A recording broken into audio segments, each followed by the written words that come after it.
एक लड़की के लिए उसका मायका दुनिया की सबसे खूबसूरत जगह होती है, पर जिया के लिए ऐसा बिल्कुल भी नहीं था। वो महज 10 साल की थी जब उसकी माँ की मौत हो गई और उसके पिता ने दूसरी शादी कर ली। उसी से उन्हें दूसरा बेटा भी हुआ। पर इन सब में जिया ने अपना बचपन ठीक से एंजॉय ही नहीं किया। उसकी दूसरी माँ का ध्यान कभी जिया पर गया ही नहीं। वो तो बस हमेशा जिया से काम निकलवाने में लगी रहती थी। जिया, जिया कहाँ रह गई? हाँ माँ, छत पर कपड़े डाल रही हूँ, अभी आई। कहिए माँ, आपने मुझे बुलाया? हाँ, आज ना राजा का हलवा खाने का मन है, तो तुम बना देना, ठीक है?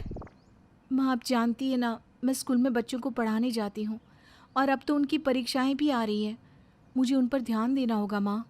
हाँ हाँ, सब जानती हूँ मैं। बड़ी मास्टरनी बनी फिरती है।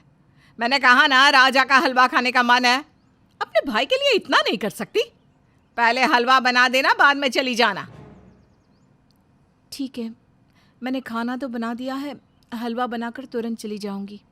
और सुन, स्कूल से जैसे पगार मिले सीधा यहाँ लेकर आना। हाँ, कोई ज़रूरत नहीं है फालतू के खर्चे करने की। आज तक मैंने अपनी पगार का एक पैसा भी खर्च नहीं किया माँ। आप क्यों हर बार यही बात कहती रहती हैं?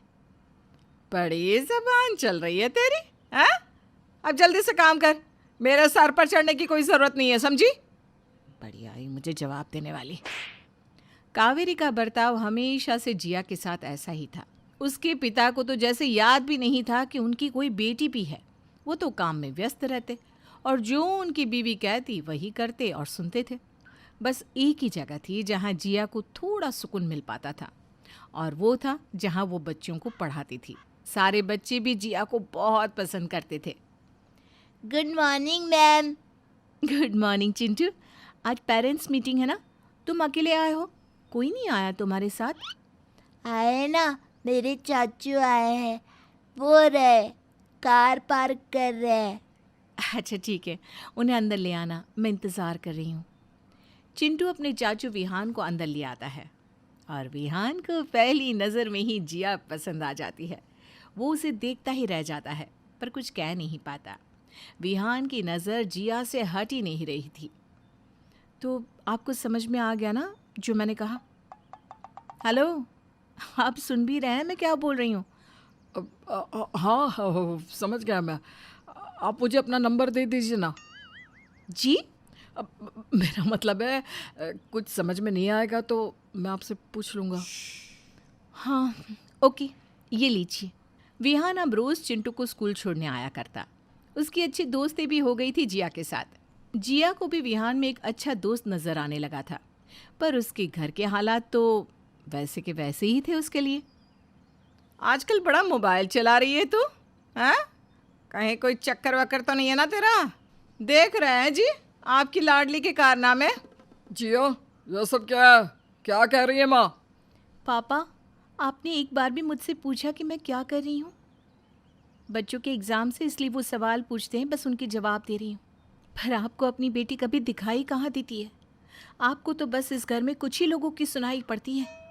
देख रहे हैं इस लड़की के लक्षण आप? हाथ से निकलती जा रही है ये लड़की।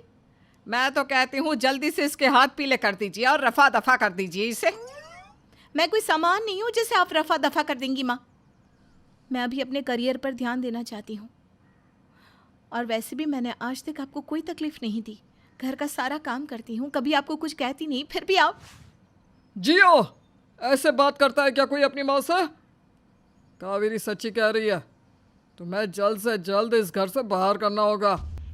जिया बिना कुछ कहे रोते हुए अपने कमरे में वापस आ जाती है। वो रो रही थी कि इतने में विहान का कॉल आता है। वो आंसू पोंछते हुए फ़ोन उठा लेती है। जिया, तुम रो रही थी क्या? नहीं, वो बस ऐसे ही।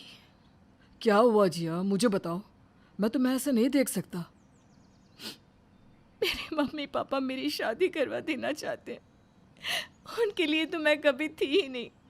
अब वो मुझे इस घर में भी नहीं देखना चाहते। माँ के जाने के बाद मेरा अपना कोई भी नहीं विहान, और अब ये लोग मेरा करियर भी मुझसे छीन रहे हैं। तुम प्लीज़ परेशान मत हो। अब क्या तुम कल मुझसे मिल सकती हो? प्लीज़ जिया। ठीक है, कल हम स्कूल के बाद मिलते हैं। दूसरे दिन विहान जिया से मिलने आता है और अपने दिल की बात कहता है। पर विहान, ये कैसे हो सकता है? मुझे तो तुमसे पहली नज़र में ही प्यार हो गया था, बस तुम्हें बता नहीं पा रहा था। मेरे माता पिता कभी नहीं मानेंगे इस रिश्ते के लिए। वो तो मेरी शादी अपने दोस्त के एक शराबी बेटे से करवाना चाहते हैं, जिसके बाद उनका वो दोस्त उन्हें अपने व्यापार में शामिल कर ले। तुम बस हाँ कह दो, बाकी मुझ पर छोड़ दो। पहले हम तुम्हारे घर चलते हैं तुम्हारे माता पिता से बात करने। जिया विहान को अपने माता पिता से मिलवाने ले आती है, पर जैसा उसे डर था वैसा ही होता है। वो दोनों जिया को आशीर्वाद देने के बजाय बहुत खरी खोटी सुनाते हैं। आप लोग एक बार तो मेरी खुशी के लिए कुछ कर दीजिए। बचपन से मैंने आपसे कभी कुछ नहीं मांगा। अगर तू इस लड़के के साथ गई ना तो वापस इस घर में आने की ज़रूरत नहीं, समझी? चलो जिया, अब मैं तुम्हें इस घर में रहने नहीं दे सकता। विहान जिया को कार में बिठा देता है और दोनों उसके घर जाने लगते हैं। विहान, मुझे नहीं लगता तुम्हारे माता पिता और भाई भाभी मुझे अपनाएंगे। मेरी किस्मत में किसी का प्यार नहीं। तुम मुझ पर भरोसा रखो, मैं सब कुछ ठीक कर दूंगा। विहान और जिया घर पहुंचते हैं तो वहाँ पूरे घर में अंधेरा होता है। अरे, यहाँ इतना अंधेरा क्यों है? जैसे ही जिया और विहान अंदर की ओर आते हैं, लाइट जल जाती है और सब लोग उन पर फूल फेंकते हैं। वहाँ एक सुंदर सा मंडप सजा हुआ होता है और विहान की भाभी एक सुंदर लाल जोड़ा हाथ में लेकर आती है और जिया से कहती है, तो देवरानी तैयार हो जाइए अपनी शादी के लिए। विहान, ये सब कैसे? मैंने जब तुम्हारे बारे में कल सबको बताया तो सब लोगों ने यही प्लान बनाया था। देखो, मंडप, पंडित जी, वरमाला सब तैयार है हमारे लिए। जिया शादी के लाल जोड़े में तैयार होकर आती है और पूरे रीति रिवाज के साथ विहान से शादी करती है और बड़ों का आशीर्वाद लेती है। एक बात पूछूं? हाँ, पूछो। अभी आपको चाची कहूँ या मैम? सब लोग हंसने लगते हैं। जिया शादी के बाद भी अपनी जॉब चालू रखती है और स्कूल की प्रिंसिपल बन जाती है। उसने जितने दुख अपने मायके में देखे थे, उतनी ही खुशियाँ उसे शादी के बाद ससुराल में आकर मिल गई थी। मोना, तुम दिन रात सोती रहती हो, कुछ काम भी कर लिया करो। ये लो, कपड़े अभी धोने हैं। लेकिन भाभी, ये कपड़े तो मैंने कल ही धोए हैं। मुझे कॉलेज जाना है, देर हो रही है। अरे, पढ़ लेकर कौन सा कलेक्टर बनेगी हैं? शादी करके पराए घर ही तो जाना है। घर के काम सीखेगी तो तुम्हारे लिए ही अच्छा रहेगा। बेचारी मोना कॉलेज नहीं जाती और धुले हुए कपड़े दोबारा धोती है। मोना के माता पिता का देहांत कई साल पहले हो गया था। मोना अपने भाई और भाभी के साथ रहती है। उसके भाई और भाभी का बर्ताव उसके साथ अच्छा नहीं है। अगले दिन मोना कॉलेज चली जाती है। वहाँ उसका दोस्त आयुष उससे कहता है, हाय मोना, कैसी हो? तुम कल कॉलेज क्यों नहीं आई थी? बस ऐसे ही, कल घर में काम ज्यादा था। काम ज्यादा था या तुम्हारी भाभी ने आने नहीं दिया? हाँ, भाभी ने ही नहीं आने दिया। मेरे एग्जाम सर पर आ रहे हैं, लेकिन भाभी मुझे पढ़ने लिखने ही नहीं देती। नए नए तरीके ढूंढती रहती है मुझे बिजी रखने के। तो तुम अपने भाई से क्यों नहीं कहती? भैया से कहने का कोई फायदा नहीं है। वो भी भाभी की तरह हर समय मुझसे लड़ते रहते हैं। जब भैया की शादी नहीं हुई थी तब वो मुझे बहुत प्यार करते थे, लेकिन शादी होने के बाद वो बिल्कुल ही बदल गए। इतने में बेल बजती है। शकुंतला मैडम का लेक्चर शुरू होने वाला है, जल्दी चलो, नहीं तो उनका बर्ताव हमारी तरफ बुरा हो जाएगा। मोना और आयुष हंसने लगते हैं। आयुष मोना का अच्छा दोस्त है। वो मोना से बहुत प्यार करता है, लेकिन मोना इस बारे में कुछ नहीं जानती। एक दिन आयुष उसे उसके घर छोड़कर चला जाता है। मोना, ये कोई समय है घर आने का? तुम्हारे अंदर शर्म हया कुछ बची है या नहीं? भाभी, बस 1 घंटा ही तो लेट आई हूँ। आप तो ऐसे पूछ रही हैं जैसे 4 दिन से गायब हूँ। अगर आज 1 घंटा लेट होने का कारण नहीं पूछा ना, तो कल से 4-4 दिन भी गायब होने लगोगी। इसलिए पूछ रही हूँ, मेरे सवालों का सीधा सीधा जवाब दो। भाभी, कल से एग्जाम शुरू है, इसलिए लाइब्रेरी में बैठकर पढ़ रही थी। घर पर तो आप पढ़ने नहीं देती, जब देखो काम में लगा कर रखती हो। तुम्हारी जुबान कैंची की तरह चलने लगी है। कौन था वो लड़का जो तुम्हें यहाँ छोड़कर गया है? वो मेरे साथ ही पढ़ता है। आज लेट हो गया था इसलिए वो घर छोड़ने आ गया। आजकल तुम बहुत हवा में उड़ रही हो ना। आज लड़के के साथ घर आई हो, कल किसी से शादी करके घर आ जाओगी और हमारी इज्जत को मिट्टी में मिला दोगी। मोना अपनी भाभी को समझाने की बहुत कोशिश करती है, लेकिन रुचि तो अपने पति को भी मोना के खिलाफ भड़काती रहती है। अगली सुबह मोना तैयार होकर कॉलेज के लिए निकल रही थी कि तभी उसका भाई उसे रोकते हुए कहता है, रुको मोना, आज तुम कॉलेज नहीं जाओगी। लेकिन क्यों भैया, आज मेरा एग्जाम है। अरे बहुत कर ली तुमने पढ़ाई, घर बैठो अब। इससे पहले कि तुम हमारे चेहरे पर कालिक पोतो, हम तुम्हारी शादी कर देंगे। क्या शादी? नहीं भैया, जब तक मेरी पढ़ाई पूरी नहीं होती मैं शादी नहीं करूंगी। मोना तुम्हें पता है ना, मुझे अपनी बात दोहराना पसंद नहीं। शाम को तुम्हें लड़के वाले देखने आ रहे हैं, हम जल्द ही तुम्हारी शादी कर देंगे। मोना अपने भाई को समझाने की बहुत कोशिश करती है, लेकिन उसका भाई उसकी एक नहीं सुनता। वहाँ कॉलेज में आयुष इस बात से परेशान होता है कि मोना एग्जाम देने क्यों नहीं आई, और इस वजह से वो खुद भी एग्जामिनेशन हॉल में नहीं जाता। आयुष की दोस्त मानसी उससे पूछती है, आयुष, पागल हो गए हो क्या? तुम कॉलेज में आए हो और फिर भी तुमने एग्जाम नहीं दिया। मानसी यार, आज मोना कॉलेज नहीं आई, मैं उसके घर जा नहीं सकता। अब क्या तुम उसके घर जाकर पता लगा सकती हो कि वो क्यों नहीं आई? हाँ हाँ, क्यों नहीं, चली जाऊंगी मैं। लेकिन तुम एक बात बताओ, जब तुम मोना से इतना प्यार करते हो तो उसे बता क्यों नहीं देते? अब बता दूंगा। सुनो, तुम उसे ये भी बोल देना कि कल मुझे मंदिर में आकर मिले, लेकिन ये मत बताना कि मैंने आज एग्जाम नहीं दिया, उसे अच्छा नहीं लगेगा। मानसी मोना के घर जाती है और उसे सारी बात बता देती है। अगले दिन मोना आयुष से मंदिर में मिलती है। आयुष, मेरे भैया भाभी मेरी शादी किसी अधेड़ उम्र के आदमी से करवा रहे हैं। वो एकदम गंवार देहाती है और शादी के बाद मुझे गांव में रहना पड़ेगा। उन्होंने तो मेरा रिश्ता भी पक्का कर दिया है। मोना, तुम परेशान मत हो, मानसी ने मुझे सब कुछ बता दिया है। इस समस्या से निकलने का तुम्हारे पास एक रास्ता है, तुम अपने भाई भाभी का घर छोड़ दो।